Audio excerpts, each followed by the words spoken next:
Hello and welcome back. Today we're going to be talking about driving in Calabria. Now, a lot of what I'm going to share with you today applies broadly to Italy, but there are some Calabria specific things that I'll mention, and so we'll kind of get into all of those details in a bit. Now, we all know the stereotype that driving in Italy is crazy, okay? I think that this is generally true, and we're going to go much further beyond that today. I think especially if we're comparing it to the driving norms within the United States, then it's especially crazy. And this applies to pretty much the entire country, but I think the further south you go, the more intense the driving gets in the country. Now, the first thing I'm going to mention, and this is a really important point, okay? You need to have an international driver's permit along with your regular driver's license, okay? I don't care who tells you that you don't need an international driver permit or an IDP. You need to have it. I remember speaking with another American girl in Italy one time, and she told me that you actually don't need an IDP, that as a matter of fact, she had never been asked for one in all of the times that she had rented a vehicle in Italy. And that's not true. That's absolutely not true. And you want to know how I know it's not true? I got pulled over by the police in Italy and they asked me for my IDP. Luckily, I had it, so it wasn't a problem for me. But just so you know, they will ask for it if you get pulled over by the local carabinieri, or I suppose any other police can manage to pull you over as well. But if you don't have an international driver's permit, it's a pretty hefty fine. I'm not able to find the exact amount, but I think it ranges somewhere between 100 and several hundred euros. It's very simple to get. You can just go to like a AAA or some other travel agency and get one. They're very cheap, and it'll save you the headache. And I need you guys to understand something about Italy. Just because you weren't asked for a document does not mean that that document is not required, okay? It depends on the whims of the person that you're dealing with, right? So the fact of the matter is that legally you do need the IDP, and it's not going to go well for you if you don't have it, and they do happen to ask. So just be prepared for that. Now, all that said, renting a vehicle in Italy is super easy, especially in the south. It's quite cheap, especially depending on which season you plan to go to visit Calabria. I will admit that I've never been asked for my IDP to rent a vehicle before. That doesn't mean that it's not required. Like I said, they've never asked me for it before. All that to say, and I mentioned this before in my travel tips to Calabria video, I'll link that below in the description box. Most rental vehicles in Italy and Europe in general, but especially in the southern part of Italy, are going to be manual vehicles.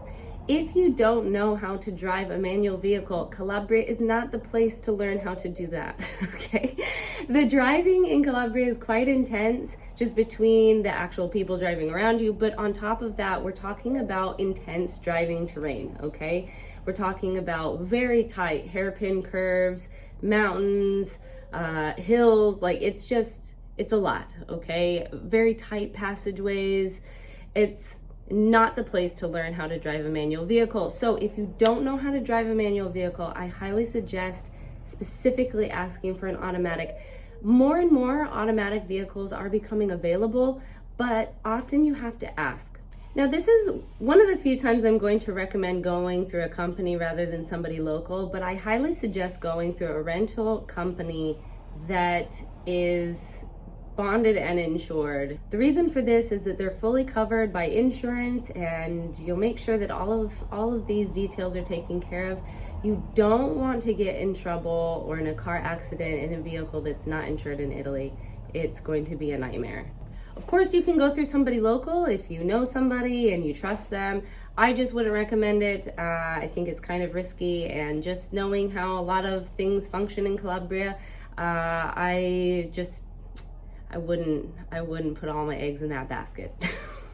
Now, something that might come as a surprise to many people, especially people from the United States, is that the local police, carabinieri, etc., I think even Guardia di Finanza can do this, they can do what they call a controllo, and that basically just means that they can stop you for any reason. You don't have to have run through a red light, or you don't have to have a tail light out. We're not really used to that in the US because police are supposed to only stop you if you do something wrong or if you have a tail light out. But just so you know, the police in Italy can stop you for literally any reason. They actually don't have to have any reason whatsoever. So again, this is another reason why you want to make sure that all of your documents are up to date, that you have all of the documentation for the vehicle in the car with you, okay? Usually it's a pretty brief stop. They just check your paperwork, send you on your way.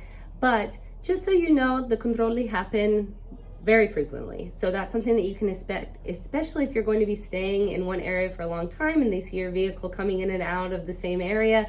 They might just decide to stop you, see who you are, and get to know you a little bit.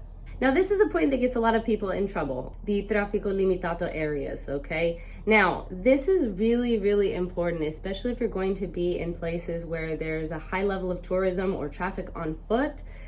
They often have areas that are blocked off that you can't access with a vehicle, okay? The problem is that the sign is in Italian, and if you don't know how to read the sign, then you won't know that you can't enter that area. If you enter a limited traffic area, then they will send you a fine. Want to know how I know that? Because I have experienced this, okay? The problem is that not only will they send you a fine, they'll send it several months later, most likely, okay? And then by the time you actually go to pay the fine, you're most likely going to be out of the country. So what would have been about half the price if you could have paid it within the first couple days will now be double the price. And you may even have to pay a wire transfer fee if you have to wire the money to their bank account. It's just best to avoid it. So watch out for these signs and you shouldn't have any problem in that area. Now, parking in Italy, okay? Parking in Calabria is especially funny. A lot of places say you can't park there. A lot of places say that you can park there, but during certain hours, you just have to really pay attention to the parking signs, okay? They're a little bit confusing, and of course, they're always written in Italian, so take your time figuring that out. It's a really big pain if you have to pay a parking fine. Again, ask me how I know. I'm very experienced in these fines. I always make the joke that they know who foreigners are versus real Italians, depending on how you park. Of course, I'm being facetious when I say that, especially if you're in a tourist area where they have a lot of people coming in and out of the area, then the police will regulate this and they will ticket you. If you do happen to get a ticket, most likely you will have to go to the Italian post office to pay it. And that experience is one for a totally different video that we'll probably talk about at a different time. In any case, I hope these tips were helpful. If they were, please like, share, and subscribe. Leave me any suggestions that you have in the comments. I would love to make videos that you guys are interested in.